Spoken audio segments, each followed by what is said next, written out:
Si Kim Ji-soo, na mas kilala sa pangalan na Ji-soo, ay isa sa mga Korean aktor na mabilis na nakilala dahil sa kanyang natural na pag-arte, matangkad na personalidad at kakaibang kakayahang magbigay ng emosyon sa bawat karakter.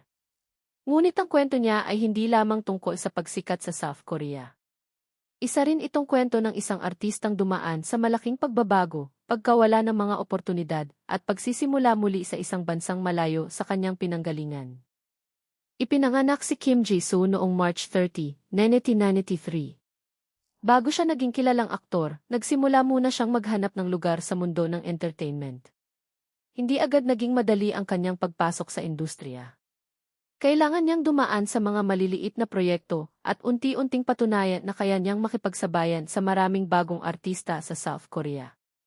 Nagsimula siyang makilala sa mga independent film at sa mga supporting role sa television dramas.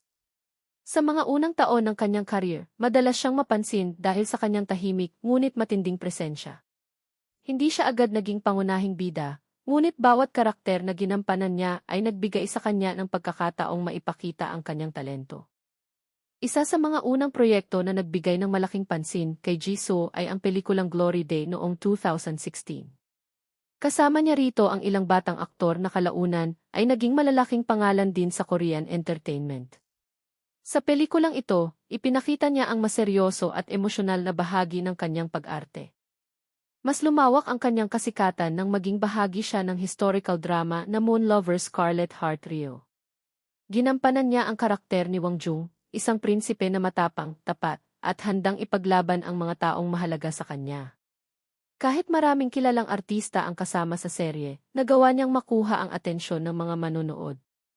Dahil sa kanyang pagganap, dumami ang mga tagahang humanga sa kanyang natural na acting at sa paraan ng pagbibigay niya ng emosyon sa kanyang karakter.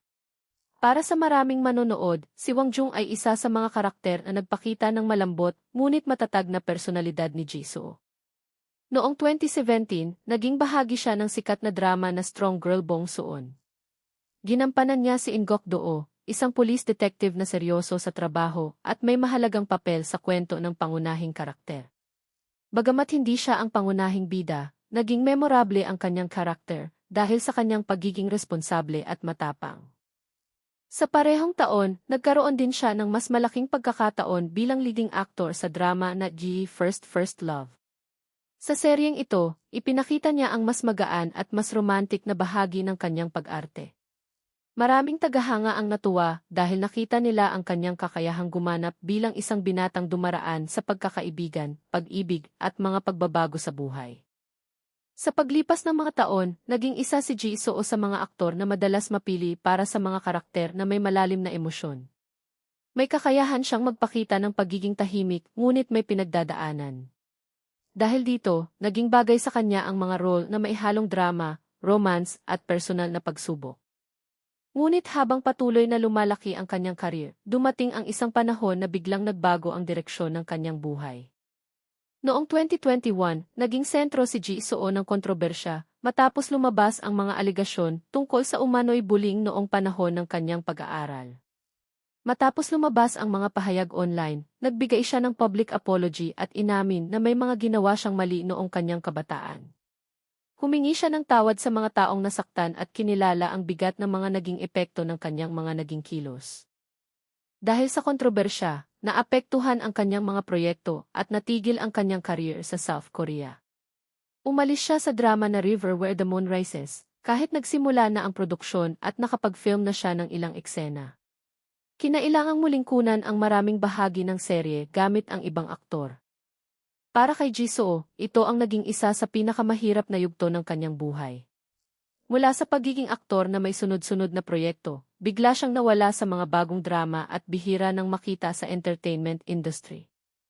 Matapos ang mahabang panahon na malayo sa publiko, nagsimula siyang bumuo muli ng kanyang career sa ibang lugar. Sa halip na bumalik agad sa South Korea, nagkaroon siya ng bagong pagkakataon sa Pilipinas. Noong 2024, naging opisyal siyang bahagi ng Sparkle, ang talent management arm ng GMA Network. Ang pagpasok niya sa Philippine entertainment industry ay naging malaking pagbabago sa kanyang career. Mula sa pagiging Korean actor na kilala sa mga K-drama, nagsimula siyang matuto ng bagong kultura, bagong paraan ng paggawa ng programa, at bagong paraan ng pakikipag-ugnayan sa mga tagahanga. Hindi naging madali ang paglipat sa Pilipinas. Kailangan niyang masanay sa wikang Filipino, sa lokal na entertainment industry, at sa paraan ng pagtatrabaho ng mga artista sa bansa. Ngunit unti-unti siyang natutong makibagay at naging mas komportable sa kanyang bagong kapaligiran. Naging bahagi siya ng ilang proyekto at programa sa Pilipinas. Mas nakilala rin siya ng mga Filipino audience dahil sa kanyang pagiging magaan kasama, pagiging palakaibigan, at pagsubok na matuto ng Filipino. Sa kanyang mga panayam, ipinakita niyang naging mahalaga ang Pilipinas sa kanyang bagong simula. Sa halip na tingnan ang kanyang paglipat bilang simpleng pagbabago ng lugar, naging pagkakataon ito upang muling matuklasan ang sarili bilang artista. Unti-unti niyang nabuo ang tiwala ng mga bagong tagahanga at nakahanap siya ng espasyo kung saan maaari siyang magsimulang muli. Sa mga pinakabagong update noong 2026, patuloy ang kanyang aktibong career sa Pilipinas. Lumabas siya sa mga lokal na proyekto at mas naging bukas sa pakikipagtrabaho sa mga Filipino actor at production team. Ibinahagi rin niya na malaki ang naging pagbabago sa kanyang pananaw matapos ang ilang taong pagtatrabaho sa bansa. Sa kanyang mga bagong panayam, sinabi niyang mas naging relaxed at mas masayahin siya dahil sa karanasan niya sa Pilipinas.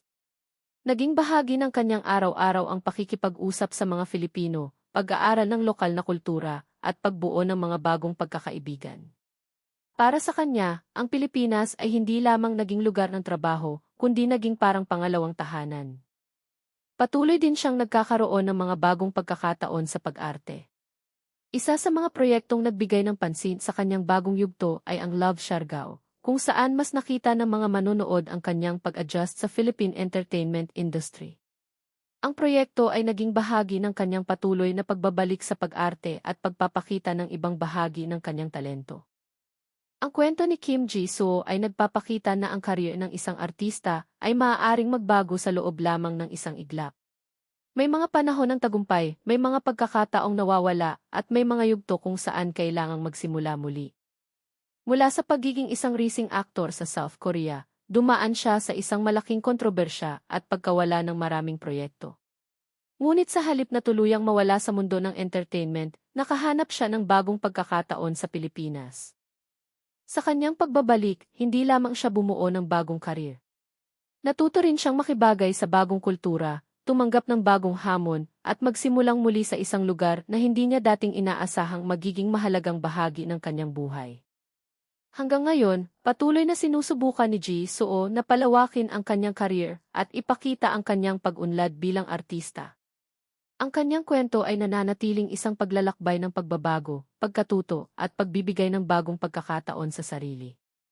Habang nagpapatuloy ang kanyang mga proyekto sa Pilipinas, marami ang naghihintay kung ano pa ang susunod na kabanata para kay Kim Ji-soo at kung hanggang saan siya dadalhin ng kanyang bagong simula bilang isang aktor.